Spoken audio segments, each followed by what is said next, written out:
about the poem The Worm. Okay, in this poem, the poet urges us to remember that every creature on this earth is created by God. You know that every creature on this earth is created by God. Okay, we must hence respect every creature, however is it big or small. We must respect every creature and not take away a life which we cannot give. Okay, so see here.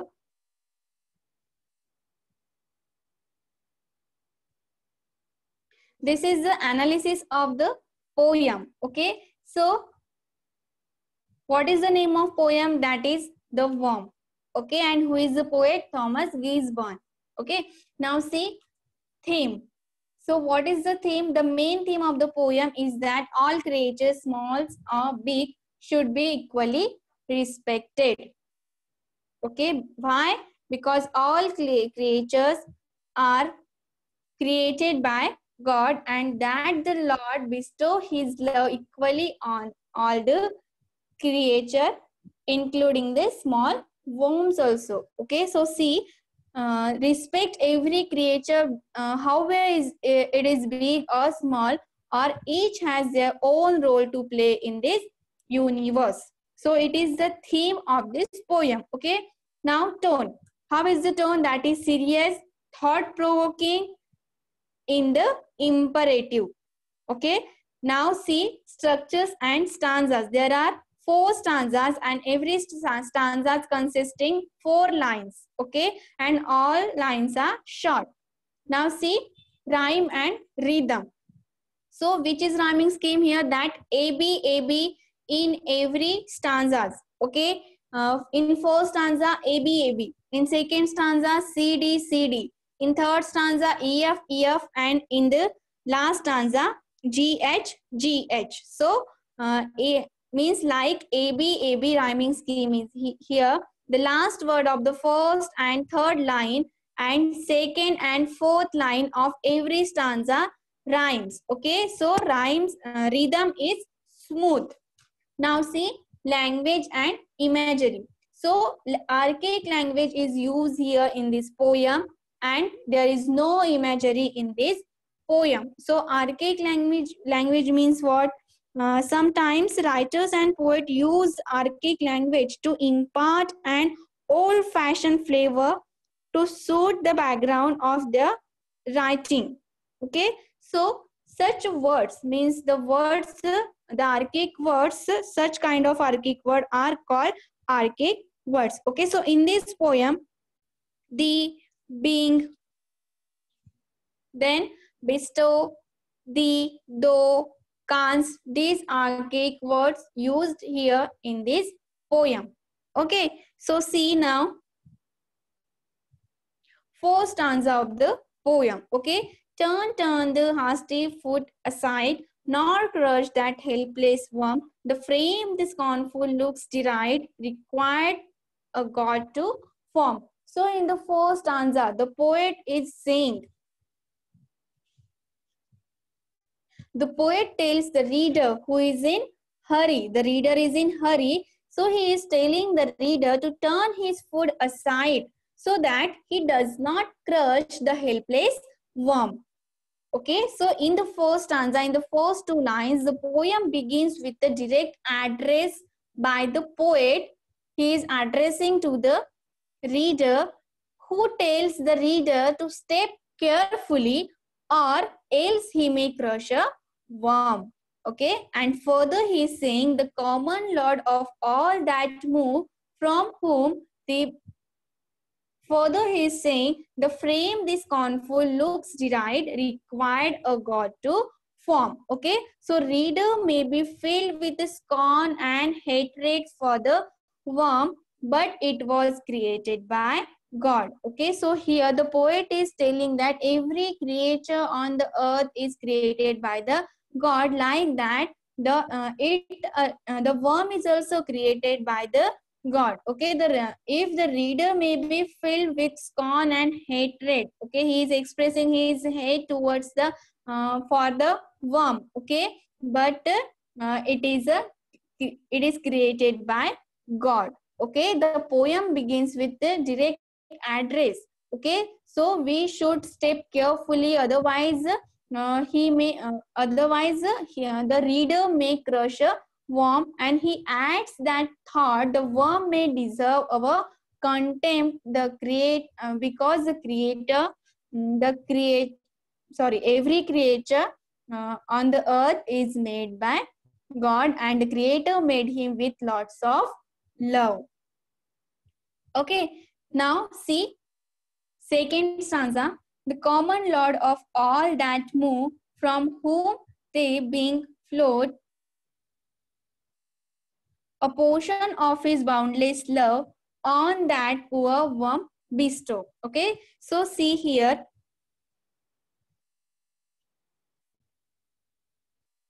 boundless. Boundless means unlimited.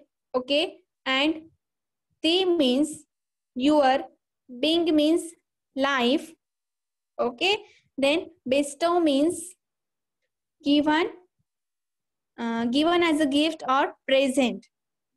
Okay, so see in this poem, the common lord of all that move, from whom they pink float. Okay, so the same God who made human beings and all other things that move has also given portion to his unlimited love to the poor worm. Okay, the poet asks the reader to acknowledge and respect the fact that the one who made us, means who, that is God, that is the fact that who makes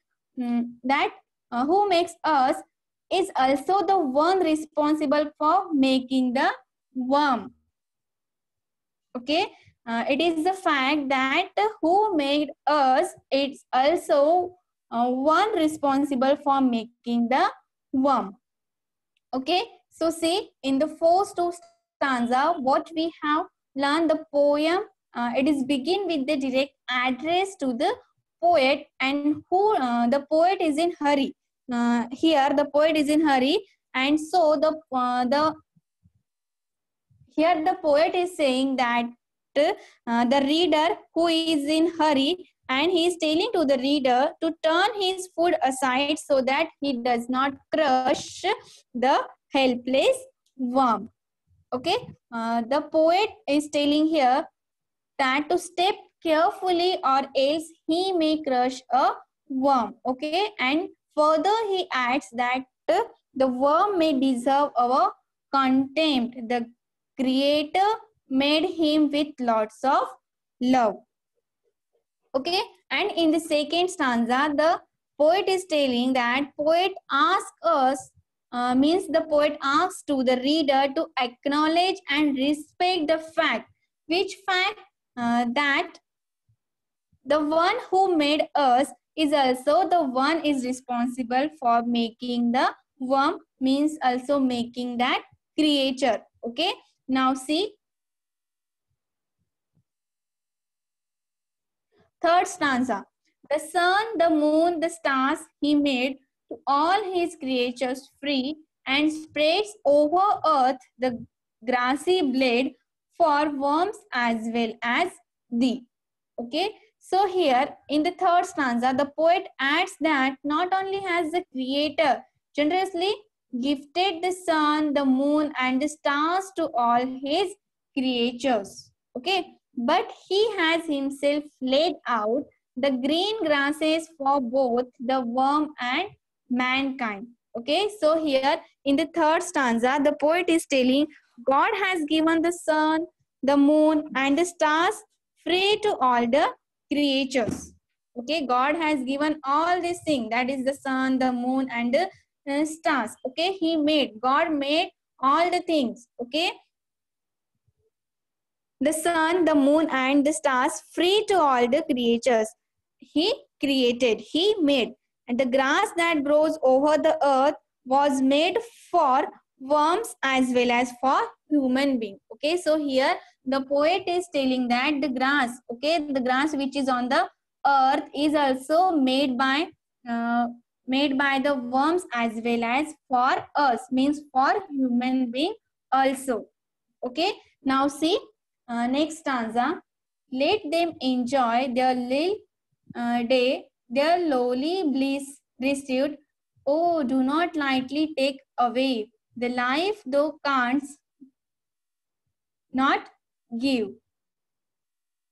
Okay, so here in the last stanza, lowly means humble, simple. Bliss means joy, pleasure. Okay, means lowly bliss means what? Simple pleasure, simple joy. Okay, so let them enjoy the little day. So you know their lowly bliss received. Oh, do not lightly take away the life thou canst not give. So on behalf of the tiny beings, the poet appeals to the reader, means the poet appeals to us to let them enjoy their short lives. You know that there is a short lives to the worm. Okay, so here the poet is appealing us that let them enjoy their short lives instead of killing them. Okay, we should not take away a life as we are incapable of giving one. So here the poet is telling that the poet is telling to the reader, let them enjoy. Okay, because their life is very short. Okay, let them enjoy their short lives instead of killing them. Means don't kill them, let them enjoy their life. Okay, and we should not take away a life as we are incapable of giving one. Okay, so here the poet urges the reader to allow the worms to enjoy their short life with the simple pleasure, with a humble pleasure. He tells us not to take away a life which we can't give. Now tell me that one thing, that can you give the life to the persons?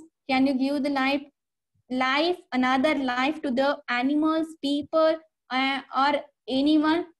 The answer is no. We can't give the life. We can't give another life to anyone. So here poet is telling that let them enjoy their short life because you can't give another life to anyone.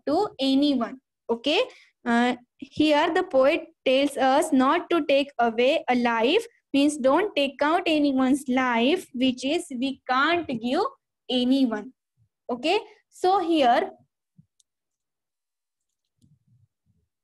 the poem Worm by Thomas Gisborne tells us about the beauty of nature that lies in a small thing.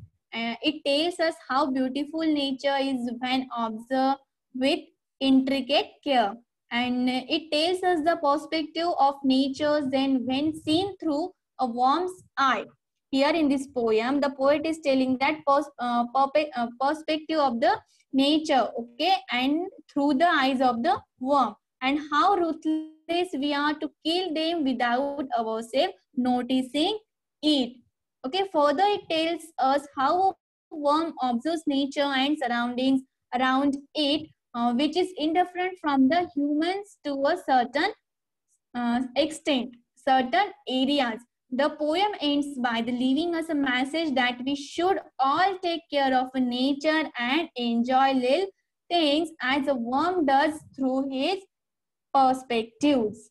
Okay, so this poem is written by a famous poet, and what is the name of that poet is Thomas Gisborne. Okay, in this poem the worms play a very important role, and the poet of this poem said us that we usually don't care about the insect. Sometimes knowingly or unknowingly we kill that insect or those tiny creatures or those tiny insects, and especially when we are in hurry. Okay, at that time we don't know that we don't care or we don't know on what we are stepping. Okay, sometimes whenever we are in hurry, at that time we don't know. Okay, we don't care on what we are stepping on, what we are step on. Mistakenly we might kill some insect.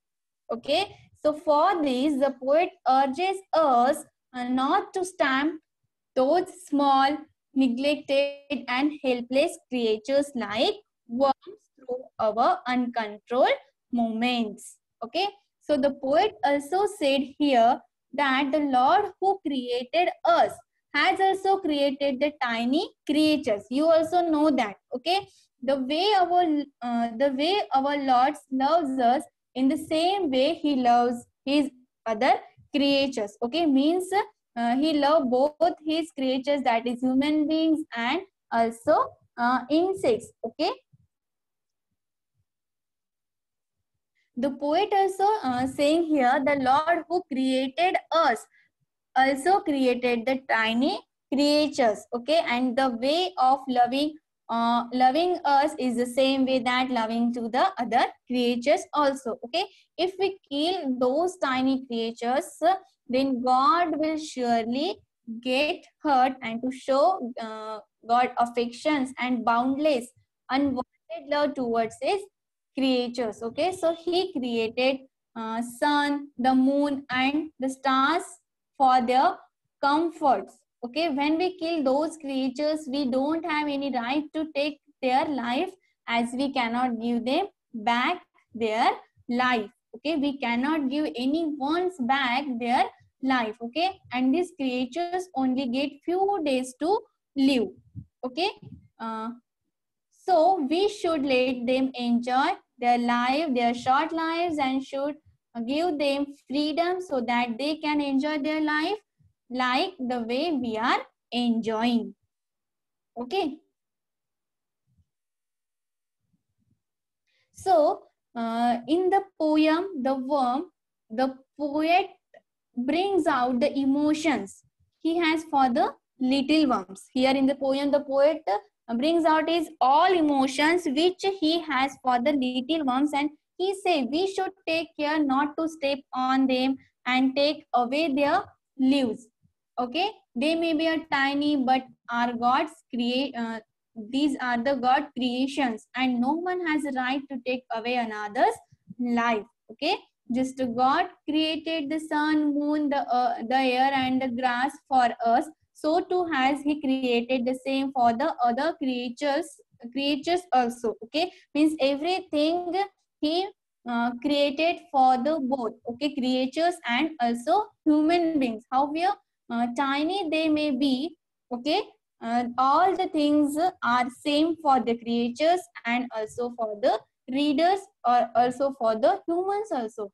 He claims that we have no right to take away their lives by mindlessly stamping on them, as we are not capable of even an internal of the creation. Okay, we should let them be happy and enjoy their uh, life and their every day just as we enjoying. Okay, so here short message is poet giving that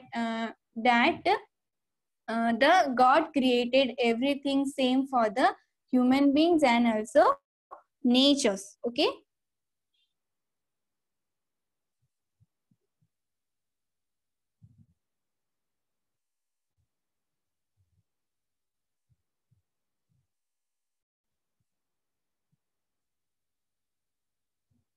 Okay, so in this poem, there are some archaic words that are the, being, bestow, the, though, can't, over. Okay, now see meaning of some words. Okay, so first one is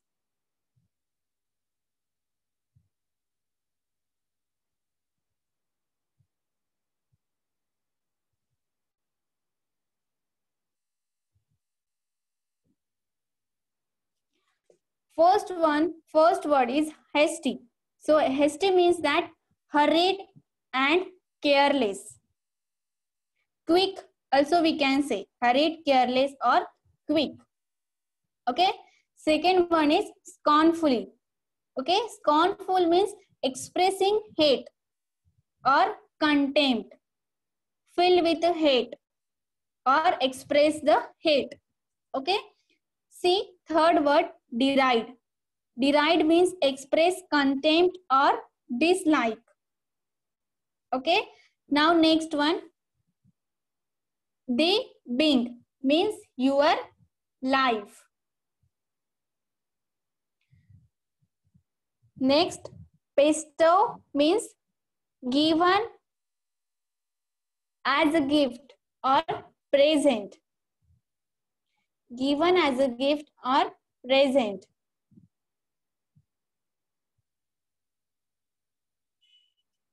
Now next one.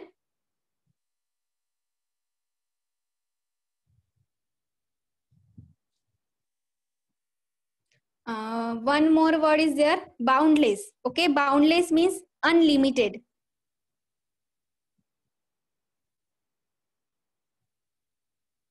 Now next one, O apostrophe ER means over. And grassy blade means, you know that grassy means what? The land which is covered with grass. Okay, and blade, you know that is weapon. That is weapon also. Okay, now see. Next word, that is lowly. Okay, lowly means humble or simple, and bliss means joy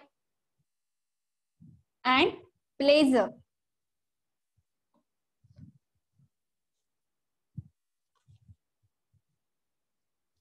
So lowly bliss means simple pleasure.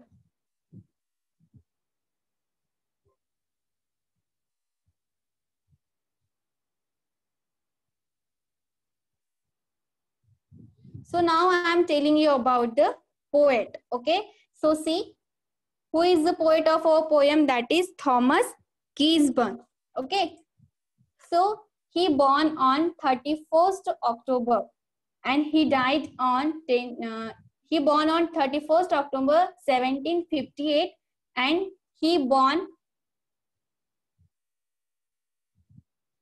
died on 24 March 1846.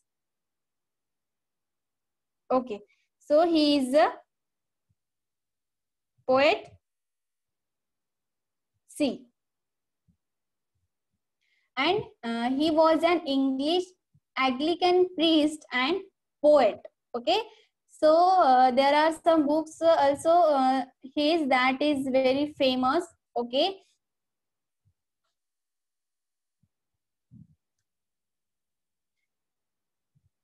and see somehow his works included Principles of Moral Philosophy in 1789. Okay, then Walks in a Forest in 1794, then Sermons, Poem Sacred and Moral.